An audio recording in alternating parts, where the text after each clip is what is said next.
Kritācijas, kam ir atlaides, tās ir folīnskābes, kas ir dabīgs, dabīgi iegūts no augu vielu sadalīšanās daudzu tūkstošu gadu laikā, jā, pilnīgi dabīga viela, un man viņš ir kā glābējs zvans, teiksim, vai palīgs, kad man ir pirmās saaugstēšanās pazīmes, tad es rītā, lūk, šitik daudz vienu pipetīti, cik tur var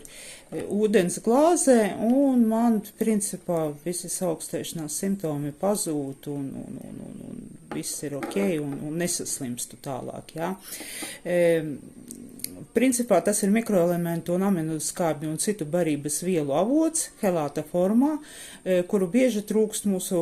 augsnē lauksaimniecības tehnoloģiju dēļ. Un zinātniski ir izpētīts, ka folīnskābe veicina barības vielu uzsūkšanos, uztur šūnu detoksikāciju un piemīt pretmikrobu un pretvīrusu aktivitāti.